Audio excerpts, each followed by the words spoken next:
에게 주시겠다는 것입니다. 말씀을 순종하는 자에게 주시겠다는 것입니다. 그런데 오늘 본문 3절을 보면 복 있는 사람은 그 행사가 다 형통하리로다 그랬어요. 영어로 하면 whatever he does prospers, whatsoever he does prospers. 해석을 해보면 무슨 일을 하든지 번영하리로다. 하는 일마다 성공하리로다. 로마서 8장 28절에 기록된 것처럼 모든 것이 합력하여 선을 이루느니라. 누구에게요? 하나님을 사랑하는 자, 곧 그 뜻대로 부르심을 입은 자들에게. 여러분, 성경은 가설적 형식으로 말씀을 한 곳이 많습니다. 우리나라 형법 보면은 250조를 보면은 사람을 살해한 자는 사형, 무기 또는 5년 이상의 징역에 처한다. 그렇게 기록이 되어 있습니다. 그런데 앞에 가설 부분, 사람을 살해한 자는, 이것은 읽어보지도 않고 뒷부분만을 읽어보고 나서는 사형, 무기 또는 5년 이상 징역에 처한데 도망가자 그러는 사람이 있을까요? 만일 그런 사람이 있다면 아마 바보일 것입니다. 그런데 성도들 가운데 그런 사람이 많다는 것입니다. 복을 주신다는 기록이 있으면 반드시 조건이 붙어 있는데 그 조건은 읽어보지도 않고 복 주신다는 말만 보이는 모양이에요. 신명기 28장도 마찬가지입니다. 내가 내 하나님 여호와의 말씀을 삼가 듣고 내가 오늘날 내게 명하는 그 모든 명령을 지켜 행하면 내 하나님 여호와께서 내게 너를 세계 모든 민족 위에 뛰어나게 하실 것이라. 내가 내 하나님 여호와의 말씀을 순종하면 이 모든 복이 내게 임하며 내게 미치리니. 그렇게 해놓고 나서 이제 그 받을 복들을 소개하고 있는 것입니다. 오늘 본문도 예외가 아닙니다. 이 복 있는 사람은 그 행사가 다 형통하는데 조건이 있어요. 가설이 있습니다. 오늘 두 번째 알아보고 싶은 것은 그러면 어떻게 해야 그 행사가 다 형통할 것인가? 어떻게 해야 무슨 일을 하든지 번영하며 어떻게 해야 하는 일마다 성공할 것인가 하는 것입니다. 오늘 본문 1절에서 3절을 한번 읽으십시다. 복 있는 사람은 악인 어깨를 좇지 아니하며 죄인의 길에 서지 아니하며 오만한 자의 자리에 앉지 아니하고 오직 여호와의 율법을 즐거워하여 그 율법을 주야로 묵상하는 자로다. 저는 시냇가에 심은 나무가 시절을 쫓아 과실을 맺으며 그 잎사귀가 마르지 아니함 같으니 그 행사가 다 형통하리로다. 여기서 2절 후반부에 보면 복 있는 사람은 그 율법을 주야로 묵상하는 자로다 그랬어요. 그리고 3절 전반부에 보면은 저는 시냇가에 심은 나무가 그렇게 말씀하고 있습니다. 문맥을 자세히 한번 보십시오. 성경을 보는데도 독해력이 있어야 됩니다. 우리는 곧잘 옛 성도들의 그 뜨거운 신앙을 부러워하며 우리는 그렇지 못한 것을 한탄할 때가 종종 있습니다. 그러나 만일 그들이 오늘날까지 살았다면은, 그래서 우리를 보고 우리와 같이 신앙생활을 한다면 아마 우리를 무척 부러워했을 것입니다. 왜냐하면 그들은 글을 몰라요. 그래서 말씀을 듣고 기도하고 찬송하는 것밖에 못해요. 그러니 뜨거울 수밖에 없죠. 누가 와서 틀리게 가르쳐줘도 그게 맞는 줄 알아요. 그런데 다른 교회 가니까 또 다르게 가르쳐주거든요. 가는 곳마다 다르게 가르쳐줘요. 그런다면 큰 혼란에 빠지고 말 것입니다. 실제로 옛날에 우리 할머니가 그랬습니다. 그분은 난 놓고 기억자도 모르는 분이었어요. 교회에서는 그를 몰라도 믿으면 천국에 간다고 가르쳤습니다. 제대로 가르쳤죠? 그런데 부흥회 때 어떤 분이 와가지고 그를 모르면은 성경을 알지 못하면 천국에 못 간다고 가르쳐놨어요. 그러자 그날 밤에 집에 와서 막 대성통곡을 합니다. 제가 그것을 진정시키느라고 혼이 났어요. 할머니, 신앙은 배우는 것이 아니라 믿는 거예요. 배워서 되는 것 같으면 글을 모르면 천국 못 갈지도 몰라요. 그러나 천국은 믿음으로 가. 배워서 가는 게 아니고. 그러므로 믿기만 하면 돼. 글 모르면 못 믿나요? 믿죠. 할머니는 예수님 믿죠. 그러니까 믿는다 그래요. 그러면 됐어요. 그러면 천국 가는 거예요. 여러분, 믿기는 믿어도 얼마나 불안합니까? 천국 갈 수 있을지 없을지 확신이 안 서요. 그런데 우리는 글을 알고 말씀을 읽을 수 있으니 얼마나 좋습니까? 이 기록된 말씀으로 확인할 수가 있지 않습니까? 글은 유치원만 나와도 읽을 수가 있는데 다 고등학교 이상은 나왔으니까 독해력까지 갖췄어요. 그러니 관심이 있고 시간이 있으면 이 오묘한 진리까지도 터득할 수가 있는 것입니다. 오늘 이 2절 3절이 바로 그런 독해력을 필요로 하는 오묘한 부분인 것입니다. 3절을 보니까 그 행사가 다 형통하려면은 시냇가에 심은 나무같이 돼야 된다요. 시냇가에 심은 나무는 시절을 쫓아 과실을 맺으며 그 잎사귀가 마르지 않는다는 것입니다. 시냇가에 심은 나무처럼 돼야 그 행사가 다 형통하게 되는데 시냇가에 심은 나무가 과연 어떻길래 어떻길래 그럴까요? 일반론적으로 말하면 시냇가에 심은 나무는 이 시냇물을 빨아먹고 양분을 섭취해서 잘 살 수가 있어요. 물은 말씀을 상징하지 않습니까? 이 말씀을 잘 먹고 영원히 살찌는 사람을 상징하는 것입니다. 그런데 또 계력을 적용해 보면은 이렇습니다. 2절 보면 그 율법을 주야로 묵상하는 자로다. 근데 3절은 저는 시냇가에 심은 나무가 그렇잖아요. 여기 시냇가에 심은 나무는 율법을 주야로 묵상하는 자를 가리키는 것입니다. 시냇가는 율법 즉 말씀을 상징하지 않습니까? 그리고 심는다는 것은 묵상하는 것을 가리키는 것입니다. 그리고 나무는 사람을 가리키죠. 그러므로 시냇가에 심은 나무는 말씀을 주야로 묵상하는 자예요. 말씀을 묵상하는 것을 시냇가에 나무를 심는 거에다가 비유를 하고 있습니다. 시냇가에 나무를 심는 거 희망이 있지 않습니까? 소망이 있지 않아요? 말씀을 주야로 묵상하는 자야말로 그 행사가 다 형통하리로다. 말씀을 주야로 묵상하는 자야말로 whatever he does prospers. whatsoever he does prospers. 말씀을 주야로 묵상하는 자야말로 무슨 일을 하든지 번영하리로다. 하는 일마다 성공하리로다. 이렇게 되는 것입니다. 그러므로 말씀을 날마다 묵상하는 참으로 복 있는 여러분들이 되시기를 주님의 이름으로 축원합니다. 말씀을 밤낮으로 묵상하여 무슨 일을 하든지 번영하며 하는 일마다 성공하는 여러분들이 다 되시기 바랍니다. 그럼 세 번째로 우리는 어떤 사람이 되어야 될까요?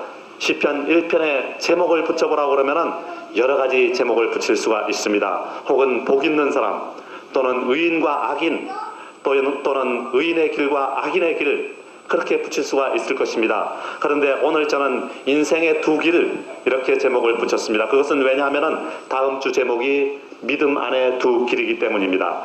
서로 연관을 시키기 위해서 그렇게 붙인 것입니다. 만일 오늘 이 한 편만 준비했다면 아마 저는 시냇가에 심은 나무와 바람에 나는 겨, 이렇게 붙였을 것입니다. 뭔가 의미심장할 것 같지 않습니까? 시냇가에 심은 나무, 어떤 이미지입니까? 고정적이지 않아요? 한 군데 뿌리를 받고 든든하게 서 있는 나무. 예수님을 향해서 생각이 고정되고 마음이 고정되고 믿음이 고정되고 신념이 고정되고 인생관이 고정되고 그런 사람을 가리키는 것입니다. 또 교회를 향해서 고정되어 있는 사람, 이리 갔다 저리 갔다 하지 않는 사람, 바람에 밀려 요동하는 물결같이 왔다 갔다 하지 않는 사람, 부처를 믿어볼까, 유교를 믿어볼까, 종교적인 신념이 왔다 갔다 하지 않는 사람을 가리키는 것입니다. 반면에 바람에 나는 결을 한번 생각해 보십시오. 바람에 이리저리 날려가는 그런 이동적인 모습 아닙니까? 예수님을 향해서 신념이 고정되어 있지 않고 왔다 갔다 하는 사람, 교회에 대해서 고정되지 않은 사람, 마음이 고정되지 않고 신념이 고정되지 않는 사람, 인생관이 고정되어 있지 않는 사람, 왔다 갔다 하는 사람인 것입니다. 또 시냇가에 심은 나무 보십시오. 3절을 보니까 시절을 쫓아 과실을 맺으며 그랬어요. 시절을 쫓아 과실을 맺으니 그 알곡이 돼서 곳간에 들어가는 것입니다. 그런데 바람에 나는 겨는 5절을 보니까 의인의 회중에 들지 못하리로다. 의인 알곡 아닙니까? 이 알곡에 들지 못한다는 것입니다. 또 시냇가에 심은 나무는 잎사귀가 마르지 않는데 바람에 나는 겨는 잎사귀가 말라 비틀어져서 낙엽이 돼서 뒹구르니까 심판을 견디지 못하고 불에 던져지고 마는 것입니다. 여기 시냇가에 심은 나무는 의인이요 바람에 나는 겨는 악인인 것입니다. 6절을 보면 대저 의인의 길은 여호와께서 인정하시나 악인의 길은 망하리로다.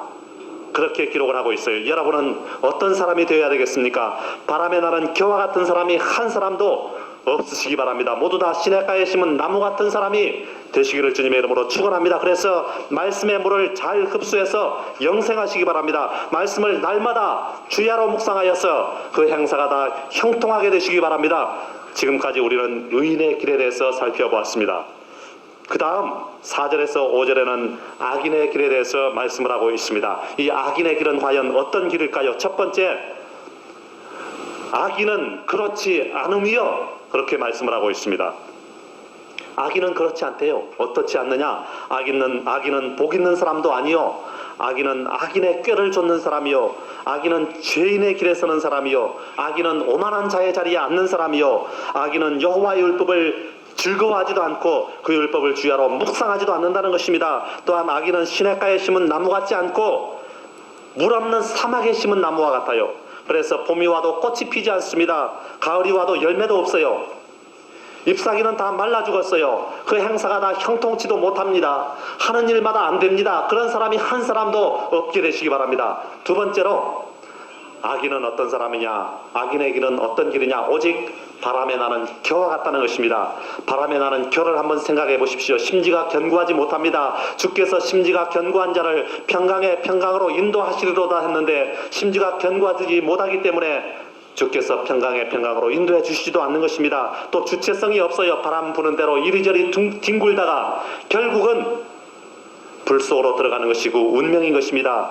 여러분, 겨는 알곡의 껍질 아닙니까? 타작마당에서 알곡과 분리된 뒤에 바람에 날려 따로 쌓입니다. 그리고 타작이 끝나면은 모아서 불살라지는 것입니다. 악인도 마찬가지예요. 타작마당에서 알곡과 분리된 뒤에 쌓여서 타작이 끝나면은 모아서 불살라지는 것입니다. 최후 심판 때 의인과 분리된 뒤에 심판이 끝나면은 불못에 던져지는 것입니다. 겨와 같아서 불못에 던짐을 받는 사람이 한 사람도 없게 되시기 바랍니다. 세 번째로, 악인의 길은 어떤 길이냐? 심판을 견디지 못하며 의인의 회중에 들지 못하리로다 그랬어요. 악인은 의인의 회중에, 의인의 모임 중에 들지 못한다는 것입니다. 여러분, 방 안에서 쓰레기는 사람 눈에 금방 구별이 됩니다. 금방 눈에 띄어요. 다른 물건과 금방 구별이 되는 것입니다. 그리고 운동장에서도 도로에서도 쓰레기는 청소부들 눈에 금방 띄어요. 다른 물건하고는 구별이 돼요. 이와 같이 악인은 영계의 쓰레기들인 것입니다. 하나님은 영계의 태양이요, 예수님은 빛이요, 성령님은 열입니다. 우리 성도들은 태양의 빛과 열을 잘 받아서 잘 익은 알곡들인 것입니다. 그러나 악인은 이 곡식 옆에 자라면서 곡식을 괴롭힌 가라지요, 또 알곡이 들지 못하고 껍질만 있는 쭉정이와 같아요. 가라지나 쭉정이 모두 다 쓰레기 아닙니까? 쓰레기는 자연계에서도 영계에서도 불태워지고 마는 것이 그 운명인 것입니다. 영계의 쓰레기통에 들어가는 사람이 한 사람도 없게 되시기 바랍니다. 여러분, 하나님은 오늘 6절에서 결론적으로 말씀을 하고 있습니다. 의인의 길은 여호와께서 인정하시나 악인의 길은 망하리로다. 악인, 언가들리, the ungodly, 하나님 없는 백성, 하나님을 알지 못하고 하나님을 인정치 않은 사람은 그 길은 망하리로다. 의인의 길은 여호와께 인정받는 길입니다. 그러나 악인의 길은 망하는 길이라는 사실을 꿈에도 잊지 말게 되시기 바랍니다. 여러분, 사업을 하다가 망해도 참담하고 비참하고 처참한데 인생에 실패해가지고 인생에 망해가지고 쓰레기통에 던져지는, 그래서 지옥으로 떨어지는 그런 비참한 인생이 됐어야 되겠습니까? 모두 다 주야로 하나님의 말씀을 묵상하고 악인의 꾀를 좇지 아니하고 죄인의 길에 서지 아니하고 오만한 자리에 앉지 말아서 하나님께 인정받는 길을 따라 살다가 모두 다 천국에서 만나게 되는 여러분이 되시기를 주님의 이름으로 축원합니다. 기도하겠습니다. 거룩하신 하나님 아버지, 인생에는 두 가지 길이 있습니다. 의인의 길과 악인의 길이 있는데, 하나님 우리 아버지여, 우리 주님의 백성들은 모두 다 의인의 길을 주님께서 인정하시는 길을 걸어가고 있습니다. 하나님 우리 아버지, 혹여라도 악인의 길을 걸어가는 사람이 한 사람도 없게 하시고 정말로 알곡들이 다 되어서 천국 창고에 들어가 하나님을 찬양하며 영원토록 주님과 더불어서 영생하는 저희들이 다 될 수 있도록 주여 축복하여 주시옵시고 은총을 허락하여 주시옵소서. 감사하며 우리 주 예수님의 이름으로 간절히 기도하옵나이다. 아멘.